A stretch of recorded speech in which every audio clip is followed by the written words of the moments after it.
नमस्कार दर्शक बंधु आपण माने समस्ते मनर शांति पाई पूजा करिथाउ ता सहित विभिन्न पर्व पर्वाणी रे घरे पूजा करने सनातन धर्मर एक परंपरा अटे। दर्शक बंधु आपण माने मध्य विभिन्न पूजा पर्वाणी रे निश्चित घरे दीप लगाउथिबे ता सहित आपण माने सकाळ पूजा एवं संध्या पूजा रे घरे दीप लगाउथिबे। तेबे दर्शक बंधु आपण माने कोन जानिछंती कि दीप जलाइबा समय रे केउ चारोटी जिनिस को दीपरे पकाई जलाइबा द्वारा आपणकर धन जनित समस्या दूर होइथाए, आपणको करजर मुक्ति मिलथाए, घरे नकारात्मक शक्ति दूर होइथाए, ता सहित घरे कली झगड़ा लागुथिले ताहा मध्य धीरे धीरे कमी जाइथाए। दर्शक बंधु आपण माने जानिथिबे घरर अलग अलग सबु समस्या पाई ताहार अलग अलग मध्य समाधान रही थाए। सेहीपरि आपण माने जदि निज घरर एही सबु समस्या दूर करने को चाहूँगी तेबे दीपरे एही चारोटी जिनिस निश्चित पकातु।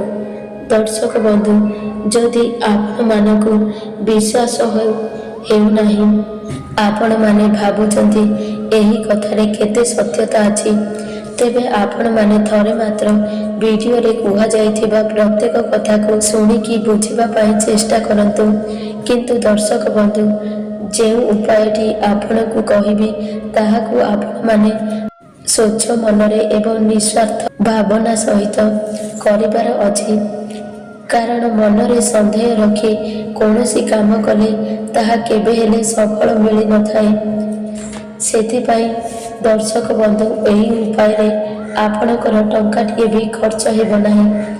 केवल आपण माने एही वीडियो को ध्यानर सहकारे देखंतु। दर्शक बंधु उपाय सबु बताउछि ताहाकु निज जीवन रे थरे आपण करिकी देखंतु।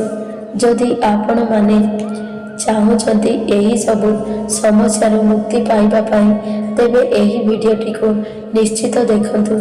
दर्शक बंधु प्रत्येक व्यक्ति मानक जीवन रे अलग अलग समस्या रही थाए, किंतु प्रायतः धन जनित समस्या अधिकांश जीवन रे देखिबा को मिली थाए। सेथिपाई एही उपायटी को जेकोनोसी व्यक्ति माने मध्य करि पारिबे।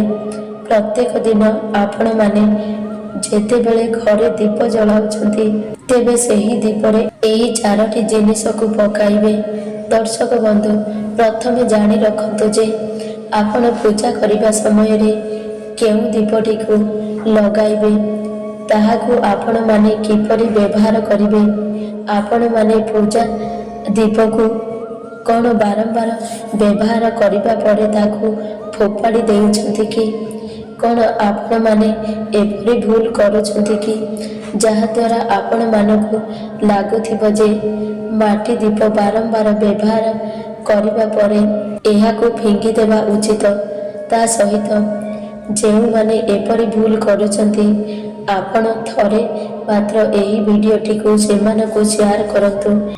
आपण मानक मनरे गोटिए धारणा रही थाए जे जेउ माटी दीप को आपण बारंबार पूजा रे व्यवहार करुछंती ताहा आमर योग्य नुहे। तेणु मनरे भी एपरि प्रश्न आसुछि कि सेथिपाई आपण माने जानी रखंतु जे पूर्वरे जेउ दीपटी व्यवहार करा जाई थाए सेथिरे बहुत ऊर्जा रही थाए। सेही दीप को आपण माने जेते पुरुणा हेबा पर्यंत व्यवहार करिवे ताहा द्वारा आपणक घर को सकारात्मक शक्ति प्रवेश करिथाए। आपण माने हुए तो प्रत्येक दिन संध्या समय रे वृंदावती निकट रे माटीर दीप निश्चित जलाउथिबे। आपण माने हुए तो सेही दीपटी कला होई जिबा परे एहाकू निश्चित फोपाड़ी देइथिबे। तेबे आपण माने भी एपरि भूल करुचंती तेबे एबेठारु ही एहाकू बंद करि दियंतु। जेउ पर्यंत आपणकू लागुछि जे एही दीपटी जलिबा अटे से पर्यंत सेही दीप को व्यवहार करंतु। किंतु जेतेबेले दीपटी अधिक पुरुणा होई जिवो दीपर तले घीओ बाहरी जाउथिबो तेबे आपण माने एहाकू ଫିଙ୍ଗିଦେବେ। କାରଣ ମାଟି ଦୀପଟି ଅଧିକ ବ୍ୟବହାର କରିବା ପରେ ତା ତଳ ଘିଅ ବାହାରି ଯାଇଥାଏ। ଯେପର୍ଯ୍ୟନ୍ତ ଏପରି ଆପଣମାନେ ଦେଖିନାହାନ୍ତି ସେ ପର୍ଯ୍ୟନ୍ତ ସେହି ଦୀପକୁ କେବେ ଆପଣମାନେ ଫିଙ୍ଗନ୍ତୁ ନାହିଁ। କାହିଁକିନା ଆମେ ଯେତେବେଳେ କୌଣସି ଦେବୀ ଦେବତାଙ୍କୁ ପୂଜା କରିଥାଉ ଏବଂ ସେହି ସମୟରେ ଦୀପଟିକୁ ପ୍ରଜ୍ୱଳନ କରିଥାଉ, ସେହି ଦୀପରେ ଯେଉଁ ଅଗ୍ନିଜାତ ହୋଇଥାଏ ତାହା ପଞ୍ଚ ତତ୍ତ୍ୱର କାରକ ହୋଇଥାଏ। ପୂଜା କରିବା ସମୟରେ ଆମେ ଯେଉଁ ଉଦ୍ଦେଶ୍ୟରେ ସ୍ମରଣ କରିଥାଉ ତାହାର ଫଳ ଆମକୁ ଦୀପ ଦ୍ୱାରା ପ୍ରାପ୍ତ ହୋଇଥାଏ। ଯଦି ଆପଣମାନେ ବି ମାଟି ଦୀପ ବ୍ୟବହାର କରୁଛନ୍ତି ତେବେ ଏହାକୁ ଭୁଲରେ ମଧ୍ୟ ଫିଙ୍ଗନ୍ତୁ ନାହିଁ। କିନ୍ତୁ ଦର୍ଶକ ବନ୍ଧୁ, ଗୋଟିଏ କଥା ଧ୍ୟାନ ରଖିବେ, ଆପଣମାନେ ଯେତେବେଳେ ବ୍ୟବହାର କରୁଛନ୍ତି ତେବେ ସେହି ଦୀପଟିକୁ ଭଲ ଭାବରେ ଧୋଇକରି ପୁଣି ଥରେ ବ୍ୟବହାର କରନ୍ତୁ। ଯେଉଁମାନେ ବି ଦୀପଟିକୁ ନ ଧୋଇ ବ୍ୟବହାର କରନ୍ତି ସେମାନଙ୍କୁ ଜୀବନରେ ବହୁତ ଦୁଃଖ ସମସ୍ୟାର ସାମ୍ନା କରିବାକୁ ପଡ଼ିଥାଏ ଏବଂ ସେମାନଙ୍କ ଜୀବନରେ କେବେ ବି ଶାନ୍ତି ଆସିନଥାଏ। ସେଥିପାଇଁ ଯଦି ଆପଣମାନେ ମାଟି ଦୀପ ବ୍ୟବହାର କରୁଥିଲେ ଏହାକୁ ଧୋଇକରି ବ୍ୟବହାର କରନ୍ତୁ। ଏବେ ଦ୍ୱିତୀୟ କଥାଟି ହେଲା, ଏମିତି ବି କିଛି ଲୋକ ଅଛନ୍ତି ଯେଉଁମାନେ ପିତ୍ତଳ ଦୀପକୁ ବ୍ୟବହାର କରିଥାନ୍ତି। କିଛି ଲୋକ ଏମିତି ଅଛନ୍ତି ଯେଉଁମାନେ ଭାବୁଥିବେ ଯେ ପିତ୍ତଳ ଦୀପଟି ଜଳିବା ପରେ କଳା ହୋଇଯାଉଛି ଏବଂ ଏହି ଦୀପଟିକୁ ମୁଁ ଫେରସ୍ତ କରି ନୂଆ ଦୀପଟିଏ ନେଇ ଆସିବି। କିନ୍ତୁ ଏପରି ହୋଇପାରେ ଆପଣଙ୍କ ଘରକୁ କେହି ଅତିଥି ଆସୁଛନ୍ତି ଏବଂ ସେହି ଦୀପଟି ତାଙ୍କୁ ପସନ୍ଦ ଆସିଯାଉଛି ଏବଂ ଆପଣ ସେହି ସ୍ଥାନରେ ସେହି ଦୀପଟିକୁ ତାଙ୍କୁ ଦେଇ ଦେଉଛନ୍ତି। ଦର୍ଶକ ବନ୍ଧୁ, ଯଦି ଆପଣ ମଧ୍ୟ ଏପରି ଭୁଲ କରୁଛନ୍ତି ଏହାକୁ ବନ୍ଦ କରିବାକୁ ଚେଷ୍ଟା କରନ୍ତୁ। କାରଣ ଭିଡ଼ିଓର ଆରମ୍ଭରୁ ମୁଁ କହିଥିଲି ଯେ ଭଗବାନଙ୍କ ଆଗରେ ଯେଉଁ ଦୀପଟି ଆମେ ଜଳାଇଥାଉ ସେହି ଦୀପ ଦ୍ୱାରା ଆମକୁ ସକାରାତ୍ମକ ଶକ୍ତି ପ୍ରାପ୍ତ ହୋଇଥାଏ। ସେଥିପାଇଁ ଆପଣ ଯଦି ନିଜ ଦୀପକୁ ଅନ୍ୟକୁ ଦେଉଛନ୍ତି ଆଜିଠାରୁ ହିଁ ଏହାକୁ ବନ୍ଦ କରିଦିଅନ୍ତୁ। ଦୀପଟି ଯେତେ ପୁରୁଣା ହେବ ଆପଣଙ୍କ ଘରକୁ ସକାରାତ୍ମକ ଶକ୍ତି ପ୍ରବେଶ କରାଇବ। ତେବେ ଦର୍ଶକ ବନ୍ଧୁ, ଆପଣଙ୍କ ଘରେ କୌଣସି ସଦସ୍ୟଙ୍କର ଦେହ ଅସୁସ୍ଥ ରହିଛି ତେବେ ଆପଣମାନେ ଯେଉଁ ଦୀପ ବ୍ୟବହାର କରୁଛନ୍ତି ତାକୁ ଭଲ ଭାବରେ ପୀତାମ୍ବରରେ ସଫା କରିଦିଅନ୍ତୁ। ଦୀପଟି ଯେତେବେଳେ କଳା ହୋଇଯାଉଥିବ ତେବେ ତାକୁ ଆପଣମାନେ ପାଣିରେ ଭିଜେଇ କରି ରଖିବେ। ତାପରେ ଆପଣମାନେ ତାକୁ ପୀତାମ୍ବରୀରେ ଭଲ ଭାବରେ ସଫା କରିଦେବେ।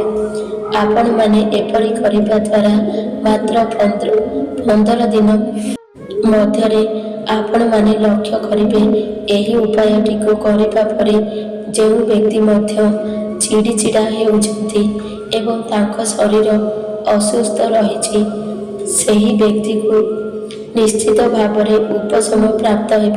ତେବେ ଏବେ ଆସନ୍ତୁ ଜାଣିବା ଦୀପରେ କେଉଁ 4ଟି ଜିନିଷ ପକାଇ ଜଳାଇବା ଦ୍ୱାରା ଆପଣଙ୍କ ଧନଜନିତ ସମସ୍ୟାରୁ ମୁକ୍ତି ମିଳିବ ଏବଂ କରଜରୁ ଆପଣ ମୁକ୍ତି ହୋଇପାରିବେ। ତା ସହିତ ଯଦି ଆପଣଙ୍କ ଘରେ ନକାରାତ୍ମକ ଉର୍ଜା ଭରି ରହିଥାଏ ତେବେ ତାହା ମଧ୍ୟ ଦୂର ହେବ। ତା ସହିତ ଆପଣଙ୍କ ଘରୁ ମଧ୍ୟ ବାସ୍ତବ ଦୋଷ ଦୂର ହେବ। ଦର୍ଶକ ବନ୍ଧୁ, ପ୍ରତ୍ୟେକ ବ୍ୟକ୍ତିମାନଙ୍କ ଘରେ ଧନଜନିତ ସମସ୍ୟା ଲାଗି ରହିଥାଏ। ଯଦି ଆପଣଙ୍କ ଘରେ ଧନଜନିତ ସମସ୍ୟା ଲାଗି ରହିଛି, ଯେତେବେଳେ ଆପଣମାନେ ପୂଜାରେ ଦୀପ ଲଗାଉଛନ୍ତି ସେହି ଦୀପରେ ହଳଦିଆ ରଙ୍ଗର ସୋରିଷକୁ ପକାଇ ଜଳାଇବା ଆରମ୍ଭ କରିଦିଅନ୍ତୁ। ଏପରି କରିବା ଦ୍ୱାରା କରଜରୁ ମୁକ୍ତି ମିଳିଥାଏ। ଦ୍ୱିତୀୟଟି ହେଉଛି ଗୋଟିଏ ଅଳେଇଚ ଏବଂ 2ଟି ଲବଙ୍ଗ। ଆପଣ ପୂଜା ଘରେ ମା ଲକ୍ଷ୍ମୀଙ୍କ ଉଦ୍ଦେଶ୍ୟରେ ଗୋଟିଏ ଅଲଗା ଦୀପ ନିଶ୍ଚିତ ଜଳାନ୍ତୁ। ତେବେ ଆପଣମାନେ ସେହି ଦୀପର ମୁଖଟିକୁ ଉତ୍ତର ଦିଗକୁ ରଖିବେ। ସେହି ଦୀପରେ ଗୋଟିଏ ଅଳେଇଚ 2ଟି ଲବଙ୍ଗ ପକାଇ ଜଳାଇବା ଆପଣମାନେ ଆରମ୍ଭ କରିଦିଅନ୍ତୁ। ଆପଣମାନେ ଏପରି କରିବା ପରେ ଲକ୍ଷ୍ୟ କରିବେ ଖୁବ୍ ଶୀଘ୍ର ହିଁ ଆପଣଙ୍କର ଧନଜନିତ ସମସ୍ୟା ଦୂର ହୋଇଯିବ।